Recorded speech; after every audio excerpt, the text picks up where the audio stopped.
Hello students. Now this is third lecture on vectors. Today we will start today we will start with unit vectors, and then we will learn how to use unit vectors for adding or subtracting vectors. So what is a unit vector? The name unit vector suggests that it is a vector. What is unit vector? So it is vector whose magnitude is equals to 1, right? So this is vector of magnitude 1, and that's why the name unit is given. So it is a magnitude 1. Property number 2, it lacks both dimensions as well as unit. It lacks both dimensions and unit. Third, then what is the purpose of unit vector, right? If it lacks dimensions, it lacks unit, and in fact it lacks magnitude also. Though I have written that vector of magnitude 1, but unit vectors do not have any magnitude, they do not have any unit, they do not have any dimensions. The sole purpose of having unit vectors, in physics is to point. The sole purpose is to point, that is to specify a direction. That is the sole purpose of unit vectors in the physics. So I should not write this statement. Scientifically, I should not write this statement that vector of magnitude 1. And basically the sole purpose of having unit vectors in the physics is to point, that is specify a specific direction. For example, if we talk of coordinate systems, then we have two coordinate systems in the plane of paper, which are x and y axes, x and y in the plane of paper, and then you have third coordinate axis like so, which is perpendicular to the plane and known as z axis. But on paper we represent z axis like this diagram. But remember, this z axis which is represented on the paper is actually this is a line which is perpendicular to paper. This is a line which is perpendicular to paper. So this is our z axis.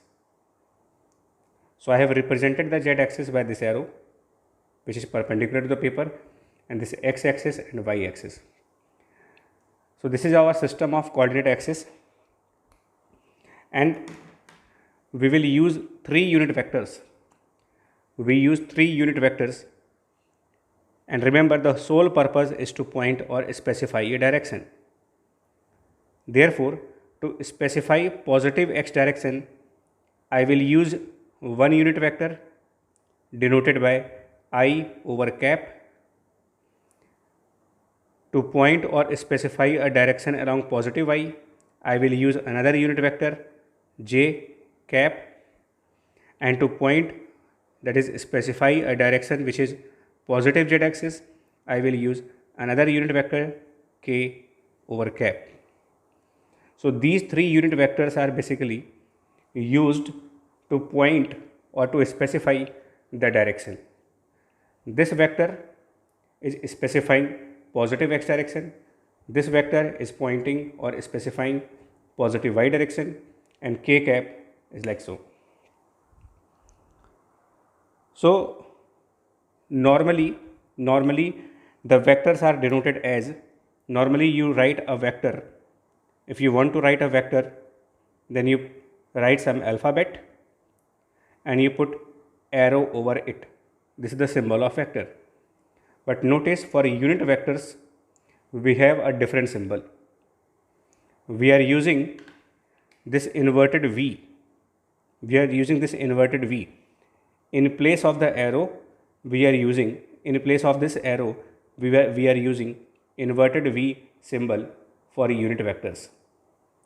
So if I write like A and inverted V, so you will read it A cap and it means unit vector. It means unit vector. So if this arrow is now replaced by the inverted V, the same vector is now unit vector, and this vector is indicating or pointing a direction. So if it is I cap, it is pointing x direction. If it is j cap, it is pointing y direction, and if it is k cap, it is pointing z axis.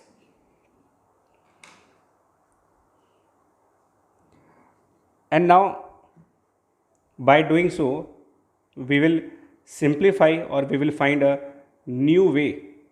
We will find a new way of expressing a vector. Now we can express the vector in a different, whole new way. And what is the new way of expressing the vector? So let us understand by this example. Suppose I denote a vector A. I denote a vector A as something like Ax I cap and plus Ay j cap. Always remember this cap, which is I cap and j cap, they are just pointing the directions. So this I cap is pointing positive x direction, this j cap means positive y direction. There is no magnitude or unit or dimension over here. So this Ax is your magnitude, unit and dimension. And this Ax called as scalar component.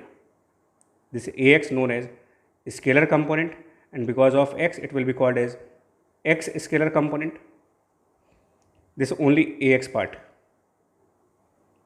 But if you take Ax along with I cap, if you take Ax including I cap, then this whole factor Ax including I cap, this is called as vector component. So now I will use vector or scalar before component. So scalar component is this number Ax, and the vector component is Ax I cap. This Ax I cap will be called as x vector component, and only Ax called as x scalar component. And similarly for Ay. So this is a new way of expressing this vector. And through this expression, I have some information about this vector. Through this expression, I have some information about the vector. And what is that information? That this vector A has x component, and this is y component of the vector. The vector A has this value as the x component and the second value as the y component. If I repeat, theory of component was discussed in the previous lecture. So if I repeat that concept, if I repeat that concept, so it was like, suppose we have some coordinate axis and there is a vector, suppose A. So components, to obtain the components of this vector, you need to draw perpendiculars on the x axis and y axis, and this was given as x component. So this is our Ax, and if you draw perpendicular on the y axis, then this length is y component. This concept was discussed in the previous lecture, or in the previous video. So this Ax and this Ay, which are the components of our vector A. Now I write this component. This was the scalar component. Now I will express this component. As Ax I cap, and I will express this component as Ay j cap.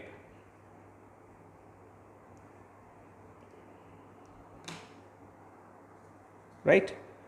So let me take one example for better understanding. Let me take one example for better understanding. Suppose I express a vector like so. Suppose I express a vector, say force. Let's say that force, which is a vector, is written as 10I plus 10 root 3 J, and the unit is Newton. Suppose the force vector is expressed like this, right? So now we need to learn, or we need to understand the meaning of this expression. This number 10, it means x component. This number 10 root 3 means y component. And how do I know that 10 is the x component? How do I know that 10 is the x component? Is because of I cap. Because I cap, the sole purpose of I cap and the sole purpose of j cap is to tell the directions. This I cap present here is only for the purpose of telling or providing information regarding the direction. So I cap points x direction, and therefore this 10 is x component, and similarly j cap indicates y direction, and therefore 10 root 3 is the y component, right? So this symbolic representation is only for the purpose of telling which number is the x component and which number is the y component. Now, once we are clear with the components, now remember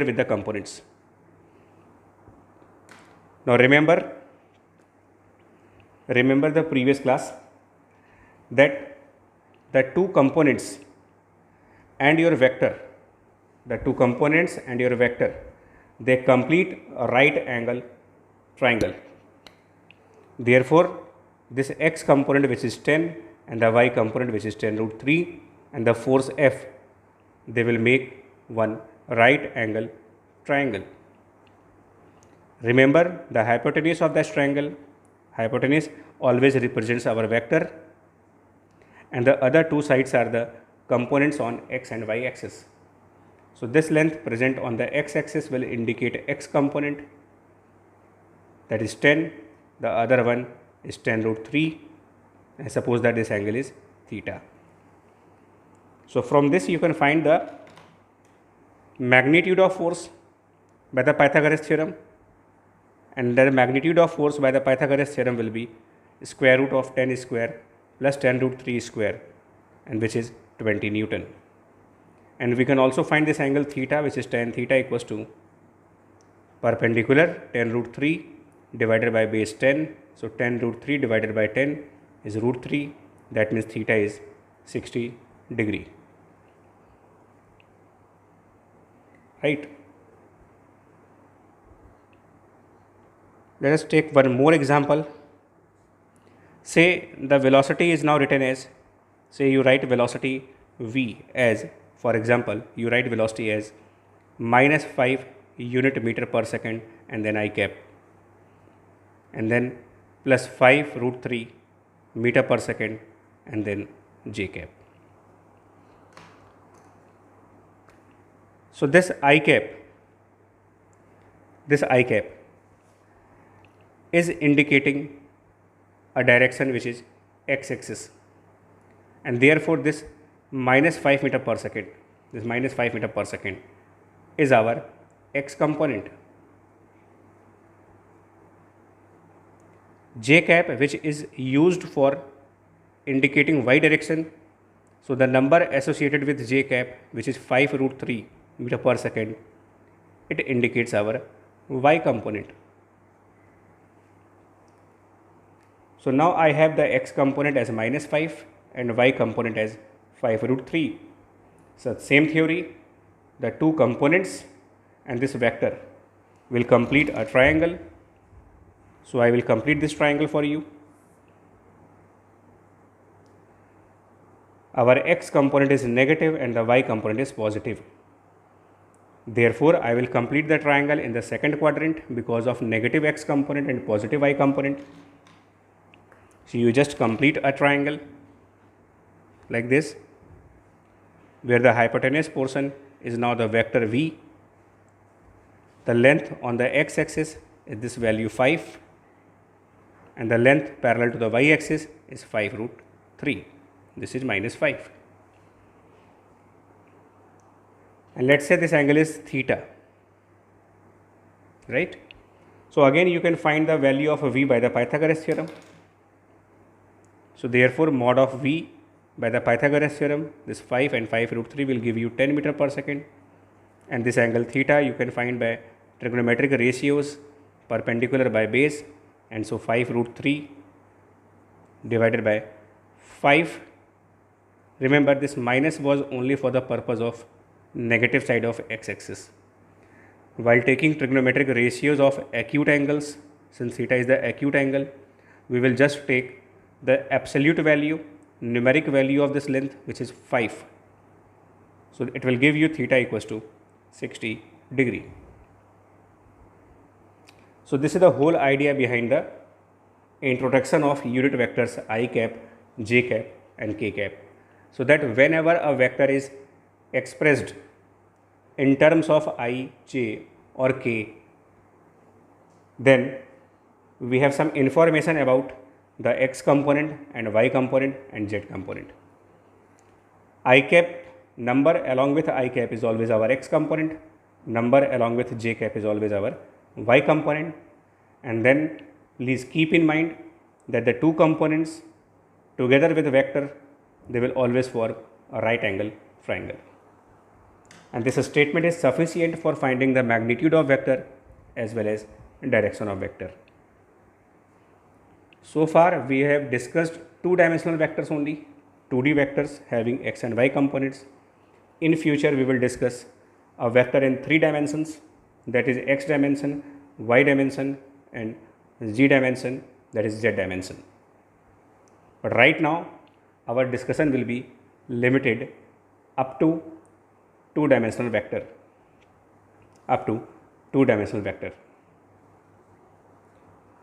Now the next concept is the benefit of representing or the benefit of expressing vector in terms of unit vectors has advantage for adding the vectors or subtracting the vectors, right? So that I will take one example for addition of vector, but before that let me write one more property. Suppose that there is a vector A written as axi plus ayj, and another vector B is written as, suppose, bxi cap and plus byj cap. So if A vector is equals to B vector, then the concept says for equal vectors, remember, for equal vectors, the corresponding components, for equal vectors, the corresponding components must be equal.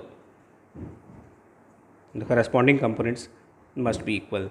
That is, if A equals to B, then I can write it allows me to write corresponding component, that is the x component of vector A, which is ax, and the x component of vector B, which is bx, they should be equal. Ax equals to bx and similarly ay equals to by. This is for equal vectors, right? As example, if I write vector A as 3i plus suppose 2j, and if I write vector B equals to xi and minus yj, and given that A equals to B, and we have to find what is the value of x, what is the value of y. So very straightforward and simple question now. A very straightforward and simple question. Since the two vectors are equal, their components corresponding to x in the A vector and the component corresponding to x in B vector, that is these two values should be equal, and this 2 and minus y, they are also equal. So you get the value of x and y, right? So I will use this process for adding vectors or subtracting vectors. And so now we will learn a method which is called adding vectors by components. Adding vectors by components. If I have a vector A which is written as ax I cap plus ay j cap,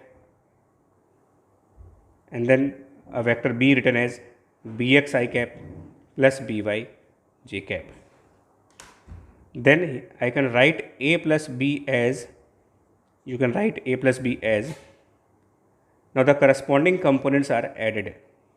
So you will write ax plus bx I cap, and the corresponding y components are also added, ay plus by j cap.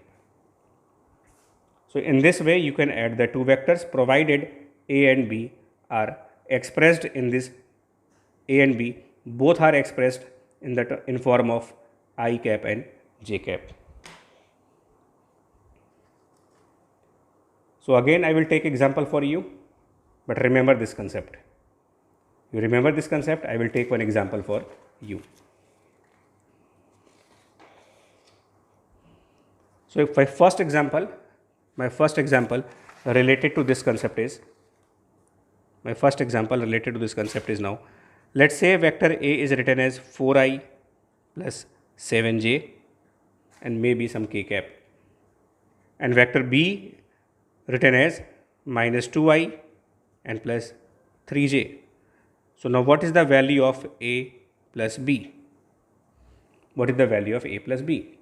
Or better, we have to find magnitude of A plus B. What is the magnitude of A vector plus B vector? And then what is the direction of A vector plus B vector?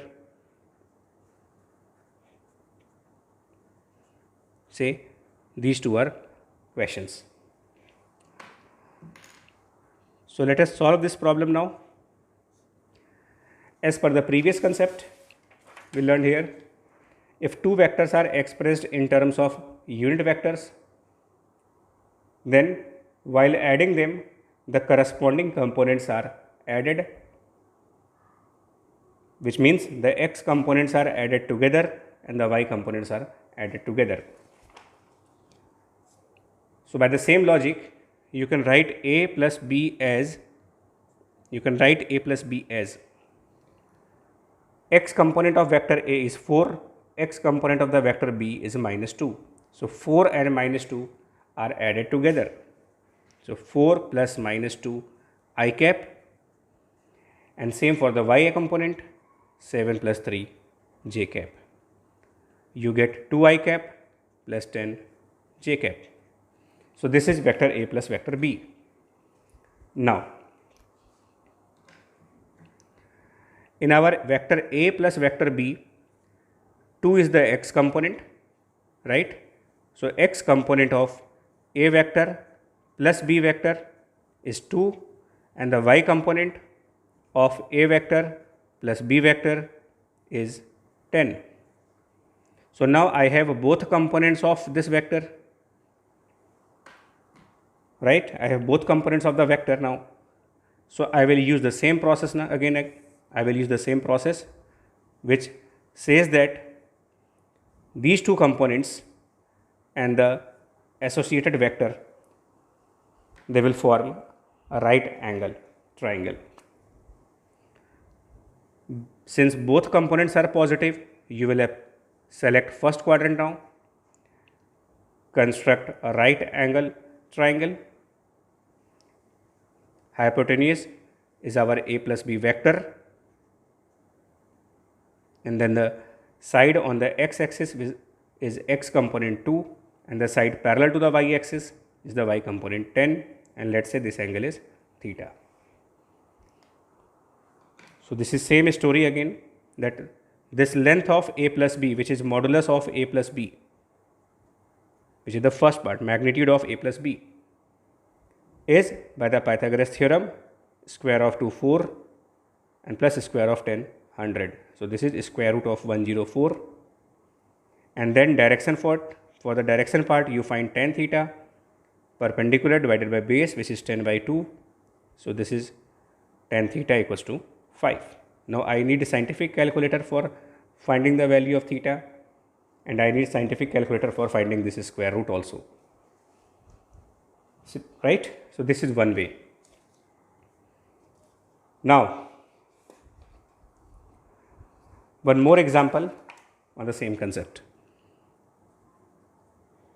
One more example on the same concept. Suppose that you are on a trip. Now, you start at point A. Suppose that you start at point A. Then you move 5 meters in the east direction. Then suppose 5 root 2 meter north east direction, and then another 5 meter in north direction, or maybe in some other direction. So what is the displacement now? Question is, what is displacement? Right? So I will solve the question for you. Step number 1, draw the coordinate axes. Now the first displacement, let's say the point A is at the origin. So 5 meter towards east. So first 5 meter we are moving on the east direction, which is usually positive x direction, because this is east, west, north and south. So this is your 5 meter. So this is your displacement 1. Displacement 1, which is 5 meter in the east direction. How will you express this vector? So since this displacement has a magnitude of 5 unit of meter, and due to east, it will be represented by I cap. This is your S1 vector. S2 vector, which is the second displacement now, 5 root 3 northeast. So 5 root 3 northeast, remember. So my second displacement is 5 root 3 northeast, which is like so. This is my S2 vector. I will write S2 here, and notice that the length is 5 root 3. Now I will find the components of S2.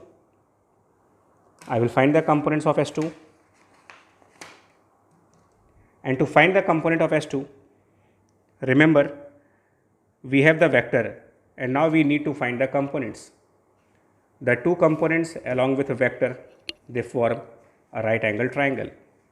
So to find the component of S2, you drop perpendicular from S2 on the x-axis, and you also drop a perpendicular on the y-axis from both ends. So second end is at this point. So perpendicular from this end on the x-axis will be at the same point.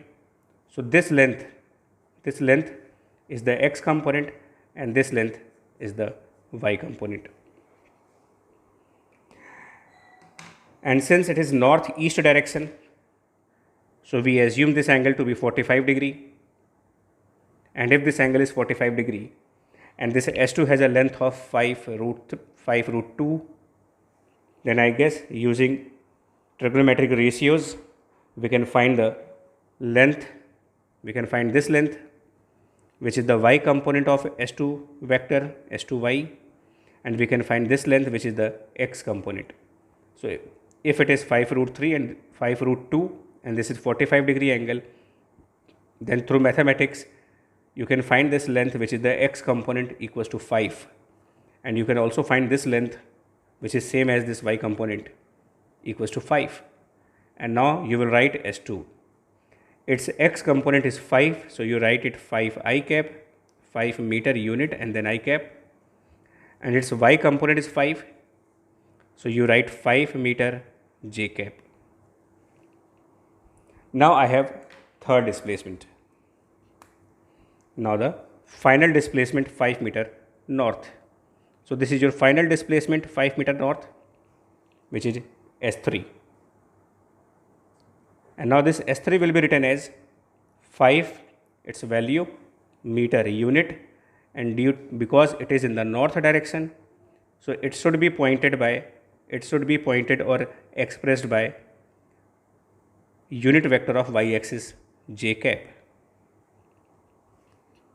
And now I will add all the three vectors. So let me write the three vectors. S1 vector is 5 I cap, unit, I will not write the unit here, and nothing with j cap, so you can write 0 j cap. In S2 it is 5 I cap plus 5 j cap, and in S3 I have 5 j cap but nothing with I cap, so you can write 0 I cap. Now if you add all the three vectors, you get your net displacement, and remember the corresponding components are added together, so it is 10 I cap and plus 0 plus 5 plus 5 is 10 j cap. So this is my final displacement, which in this diagram is this vector. This is your final displacement. Now what is the magnitude of this displacement? What is the magnitude and direction of this displacement? So for that, again draw our coordinate axes. Now this 10 is the x component of your net displacement, 10 is the y component of your net displacement. So this x component, this y component, and this is your displacement. These three will again form the triangle. So this is your net displacement on the hypotenuse side, and rest two sides are 10 and 10. So using Pythagoras theorem and trigonometric ratios, you can find that the displacement, net displacement, has magnitude of 10 root 2 meter using Pythagoras theorem, and this angle theta is 45 degree. So this is how we add vectors by the component methods. Very important and very much beneficial for adding vectors. Once again I took the example of displacement, but the same theory can be applied for other vectors like forces and velocities and accelerations. Right. Now one more concept regarding the vector and its component will be discussed at this point. And that is, what if I rotate my coordinate axes?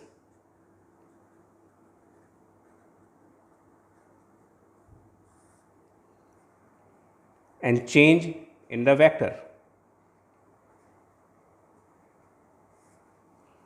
right? I missed one thing, that this process can be done, the same process you can repeat for subtraction also. If you want to subtract vector, then also I can go with the same method. Now I have a new concept here, and that is rotation of axis and the change in vector. So let me draw coordinate axis for you, right? Let me draw coordinate axis for you.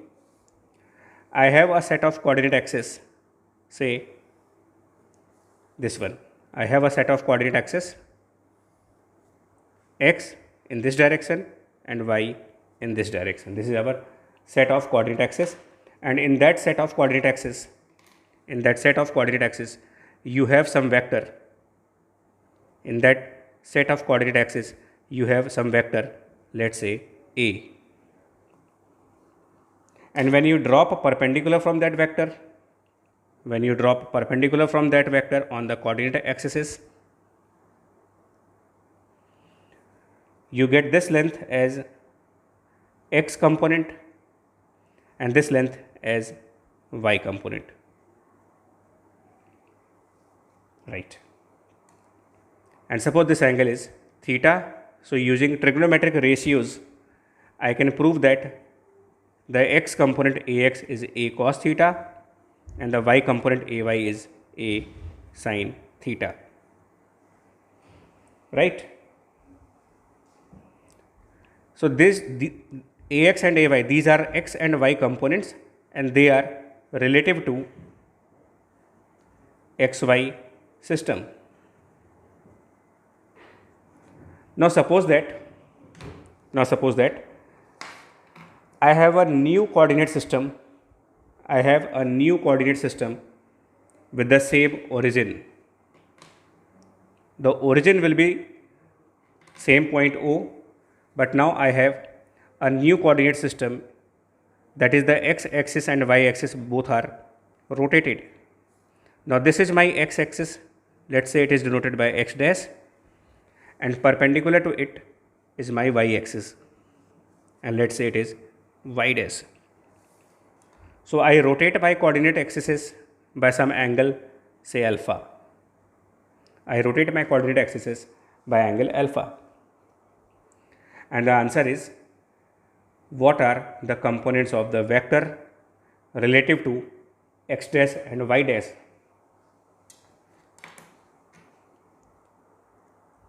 So theory given for finding the component was, whenever you want to find components, you need to follow the steps. And the steps were, from the head of vector, drop a perpendicular on new coordinate axis x dash. So I will drop a perpendicular here on x dash, and then I will drop another perpendicular on y dash.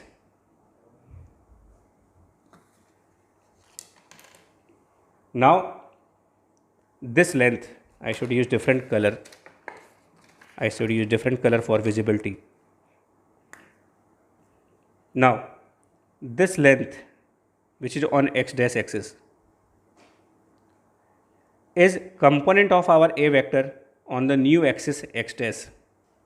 So I denote it by a x dash, and this length is component of our a vector on the new axis y dash. So I will write it a y dash, right? And this whole angle was theta, and the axis is turned by alpha angle.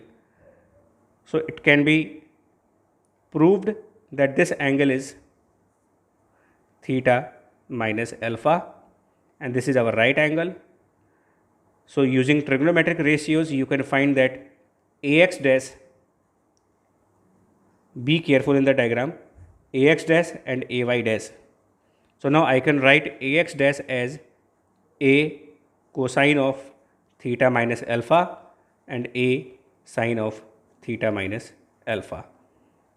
It's very simple. You can use this right angle triangle and you can find trigonometric ratios corresponding to this angle, which is theta minus alpha. So now these are the new components. These are the components relative to rotated coordinate axes x dash and y dash. And that means if you rotate your coordinate axes, you get different values of components. If you rotate the coordinate axes, the values corresponding to x and y components, they are changed. So the x and y components for any vector,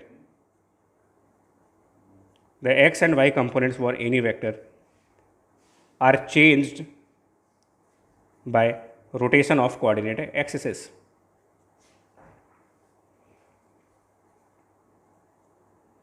Right? This is concept 1. What about the vector? Well, vector will not change. The vector A in both the coordinate axes is the same vector. So I can write that vector remains unchanged. Vector remains unchanged by rotation of coordinate axes.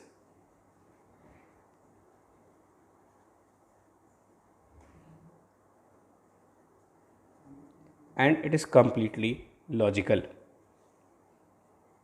For example, if I take force as the example, let us take force, or let's say displacement, right? To understand this concept, let's say displacement. Let's take the example of displacement, because displacement is a vector. So if I say that my displacement is 20 meter in a specific direction, right? I say that my displacement is 20 meter, right? And someone says I have chosen a different coordinate axis. So will your displacement depend on choice of coordinate axis by someone else? You move out of your house, walk for 10 meter in a specific direction, or walk for 10 steps. You count your steps and you walk for 10 steps in a specific direction, right? So the number of steps equals to 10 as counted by you. If someone else is present there and that person is counting your number of steps, I don't think the number of steps will be different for that person. So if we are moving 10 meter in a specific direction, everyone in that surrounding will find the same displacement. But yes, the components corresponding to that displacement on the x-axis and y-axis, they might be different. Because if you select this coordinate axis and I choose this coordinate axis, we both have different values of x and y components, but we both will have same value of the vector, which is denoted by a or b or c. A very important concept, and this is a completely logical point, that vector remains unchanged by rotation of coordinate axis. Let me give you one more example. Suppose this scale is my object and I try to move this scale by applying a force over it. So if I apply a force of say 10 Newton on this scale, and someone in the surrounding is looking at me, and he says this is x-axis and this one is y-axis. One more person is at this place and he says no, this is y-axis, this is x-axis. So they both are choosing different set of coordinate axes, and I am applying a force of 10 Newton in this direction. So for this person my force is 10 Newton, for the other person my force is 10 Newton, but this person is saying this direction as y and the other person says no, this direction is x. So according to this person, my 10 Newton force is along the x direction. According to the other person, my 10 Newton force is along y direction. And they both are correct. Try to get this point. I request you, try to get this point, that rotating the coordinate axes will change your components, will change the components of the vector, but the vector itself remains unchanged. And this is what physics says, that laws of physics do not change according to your set of coordinate axes. They remains same in every set of coordinate axes, whether you select this coordinate axis or you choose this coordinate axis. laws will remain as it is, and vector is a law because vector represent force, velocity, displacement. Yes, the components can change, x component and y component, they can change by rotation of our axes.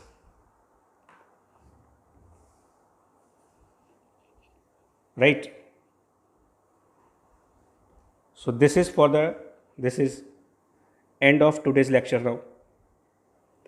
In the next lecture, we will discuss multiplying vectors, and we will learn how to multiply vector by a scalar, how to multiply two vectors in dot product method, and how to multiply two vectors in cross product method.